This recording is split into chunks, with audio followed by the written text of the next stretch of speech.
All right, guys, so we got two cars here, and a lot of you guys have asked me, do a comparison. You're curious to see them side by side. So we're gonna do a comparison today on the 19 Can-Am versus the 2022 Polaris RZR Pro R. Had to get that straight.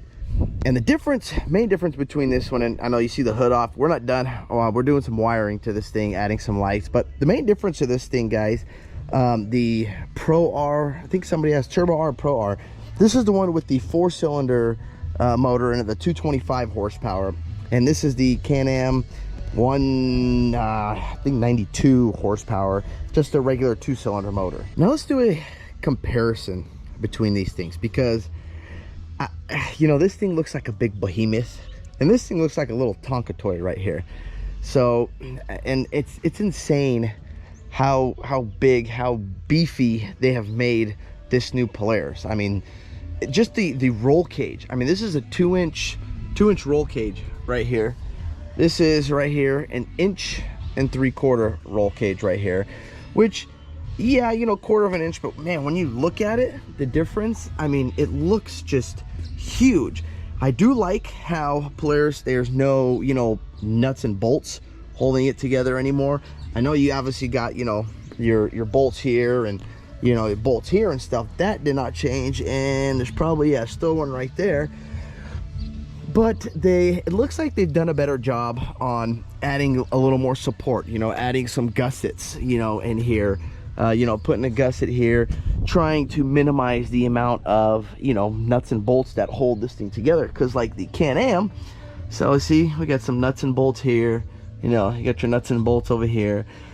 You know, I mean, I've never crashed one of these things, so I don't know, you know, I mean, it is really thin, you know, so I don't know how, you know, these stock cages would hold up compared to this thing. This is a stock cage, but it just looks really, really beefy, like massive. So you know, I don't know. And also, it's nice, they put the holes in the cages for you already. So if you want to, you know, wire anything up, see that pre-holes, so all you gotta do is put your rubber grommets in and you're good to go. So now when you're looking at them, you know, front to front, you can see the arm difference. Now these arms on the Can-Am, they look pretty beefy. You know, they don't look like they're small, like little rinky-dinky arms, you know, where they're gonna snap and break. They look like a good size, decent arm.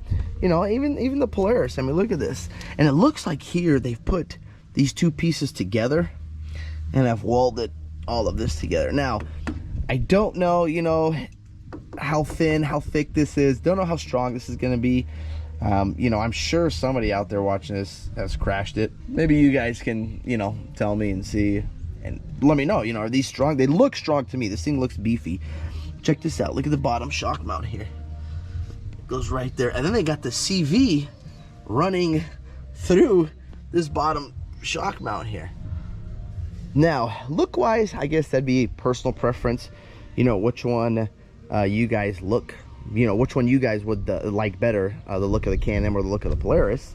That'd be, I guess, personal preference. Now let's look at shocks. You notice shocks on the Can-Am, they're slanted more.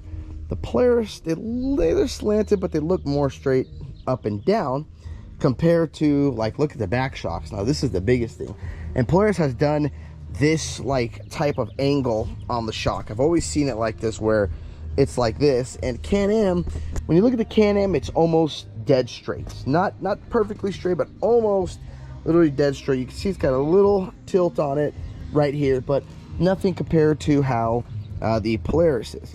Also, look at this. So I don't know, they run this through here. Now I don't know if this is for more support. You guys can see that right there, how they're running this through this arm back here, and it connects right here, it looks like, to the, maybe the hub, the main hub of the car. So I don't know if that's, you know, more support. I don't know, you know, if it's more stability. You know, we haven't even driven the car. The car's got 0.2 miles on it, so we don't even know how this thing handles. You know, hopefully, I assume this thing is going to smash through the whoops, but we'll see. The back, you can see here, so they run 2, but they run 2 thick boys over here. The Can-Am's got 3, but they got 3 thin ones instead of 2 of the bigger ones here. Now you can also see the CV. CV size, they look almost similar, but you can tell the CV is a little bigger on the Can-Am than it is, or a little bigger on the Polaris than it is on the Can-Am. Not much bigger, but it is a little bigger. Obviously, the main thing, you got a big 4-cylinder, you know, in here, and you got a 2-cylinder in here. Now, look at the belt location. So, the belt on the Can-Am, you guys know, aren't even on the older Polaris, they're always right here, right on the side. Well, look at this. You got no belt on this side. You get some nice headers. You got here, I believe, is your alternator. It's actually got an alternator, not a starter now, or a stator. So this thing puts out some power, but the belt on this thing is actually behind the seat right here. I don't know if you guys can see that cover in there. So everywhere I've read and looked, everybody's saying you gotta pull these seats off, and I did see little like quick levers to pop on and off. Now, I mean, how easy is it gonna do out in the dunes? You know, I don't know. I guess we'll see, you know, if this guy breaks the belt or not.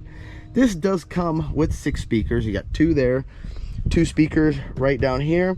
Then he's got 2 tweeters right up top right here. Display wise, like interior, Polaris has always had the best looking interior ever since they came out with that like Turbo S with the nice digital screen, all the blue, you know, this thing all lights up blue, blue, blue everywhere, ton of blue. They got the LED lights, you know, up here, LEDs up here. The look of this thing, exterior and interior, looks awesome. I mean, it's a beautiful looking car. Can-Am, it's got just the LEDs right here. That's about it. And then the interior, now I know on the new Can-Am, I believe the 21, this screen is digital, but that's it. You don't have anything else, you know.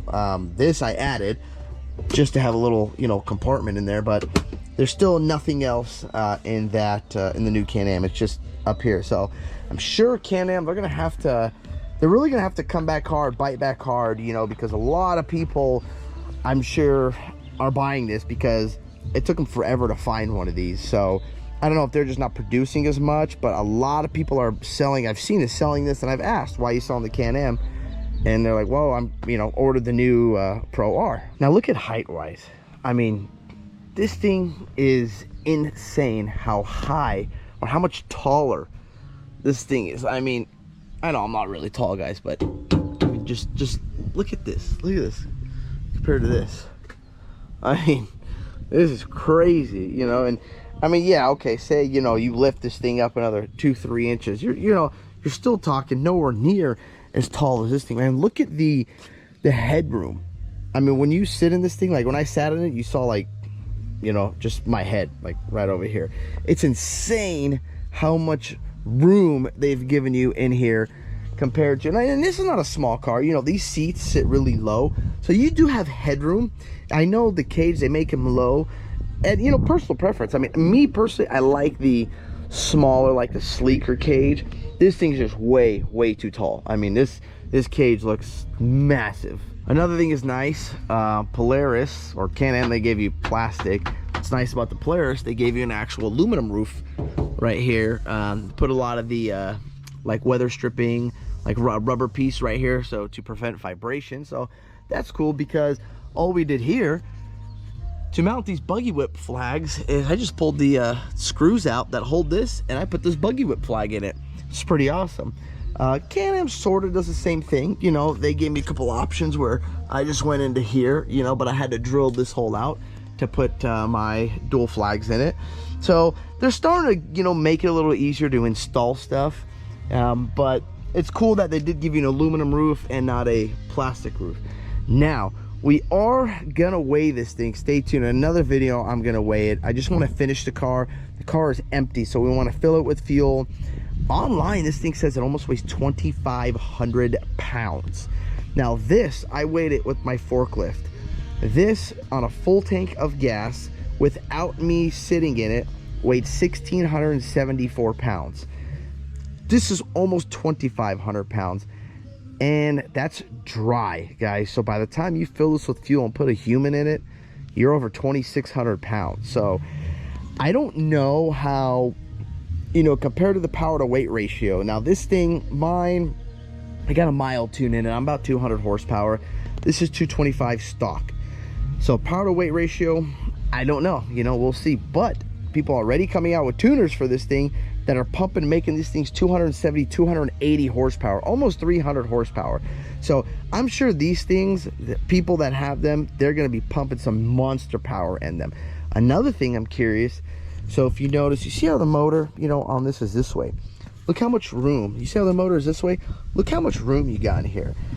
Now, you know, if I had this, I had some time, I'd probably pull this thing apart. It looks like you might be able to drop. Imagine you put like a little V6 Ecotech in here.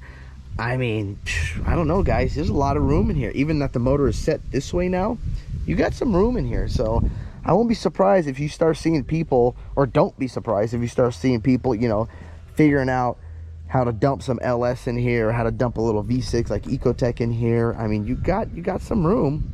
Now for options on this thing, what they give you, you just got your obviously low beam, high beam headlight. You got here, you can lock the diff or go all the way up for the 4-wheel drive. You got here, which is pretty cool. They put a built-in battery tender connector right there, so you just plug it in, keep this thing on charge so the battery doesn't die.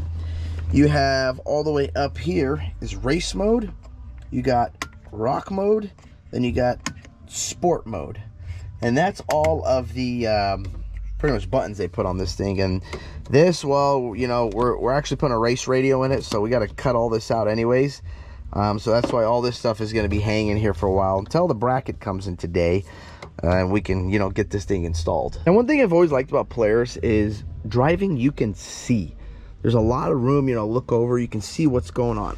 With the Can-Am, I've noticed when getting a Can-Am, or getting into a Can-Am, and everybody says this, when sitting in this thing, because you're down low, you can't really see anything. You know, you really got to get up, and because, I don't know if it's because the nose is so long, there's so much plastic, you can't really see what's in front of you. And this thing, you're like, I feel like you're driving sort of, not blind, but you can't see as well the visibility, I've noticed, in a Can-Am than you can in a Polaris. The Polaris, you can see, you know, everything. I mean, there's so much, I don't know the design of it or how they make it. You can just, the visibility is a lot better in a Polaris than a Can-Am. Now, have I ever had any problems with this thing, guys? It's got 2,000 miles. No, I've never had any issues. It runs great, never even broken a belt on it. Thing has been awesome. You know, no transmission issues. I mean, nothing. Everything works. I do my maintenance, you know, my oil change, and pop the belt cover off, you know, blow the debris out if there's anything. Other than that, this Can-Am is treating me well. Love this thing. I've never had any problems with it. But man, this thing just looks good. It just looks like a beast. Now, the Can-Am sits 72 inches stock from the factory. Polaris sits at 74 inches stock from the factory. They did made sure they went 2 inches wider than the Can-Am for, I don't know, bragging purposes, whatever you guys want to call it. So stock for stock, the Polaris is going to be wider. Now, we don't know what Can-Am is going to do. Can-Am has to bite back because, I mean, the thing looks like a Tonka toy, guys, next to this thing. I mean, this thing looks like a behemoth. This looks like a little toy car. So, and I'm sure Can-Am is going to come out with something. They have to bite back with something. Now, another thing, you know, this is 900 cc's, a turboed 900 cc. This is 1,994 cc's naturally aspirated. So no turbo, no supercharger, nothing. Look at the radiator. I mean, this is a beast. Look at just the front, the grill. Radiator, the front air, you know, the intake portion, huge. Big radiator. Can-Am, you know, not bad. It does have some airflow, not as wide. Again, I've never had any overheating problems with this thing, nothing. So, not bagging on Can-Am, guys, just showing you the difference. Like I said, I love my Can-Am, still runs awesome. Just showing you some of the minor differences. Only reason is because on the new Can-Ams, they didn't really change anything. That's why some of you guys are like, well, this is a 19, that's a 2022. Well, you can go get a 21 or 22 Can-Am. Same thing, guys, they just added some power in it. Other than that, you know, the look is, you can't even tell the difference there. Or they added a turbo RR right here instead of turbo R. That's about it. Now I'll do some startups for you. Do a little start comparison, Can-Am versus Polaris. So start this up, give you a couple revs, and show you guys what it sounds like.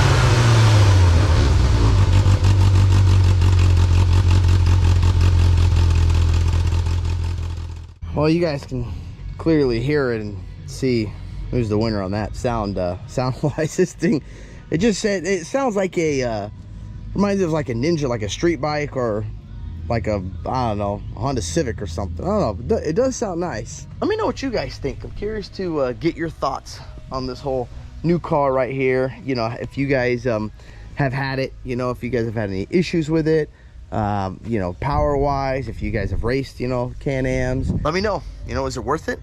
Is it worth the $45,000-$50,000? You know, they're getting crazy, they're getting expensive right now. So let me know, would you buy one? If you would, you know, why would you buy one? What do you like about it? And if you wouldn't buy one, well, I'd have a hard time spending 50 G's on a Polaris too. I don't know. So let me know, give me your thoughts, guys. But that's all I got for you guys. Thank you guys for watching this video. If you guys like this video, hit that thumbs up button. Don't click subscribe. Peace. Yeah.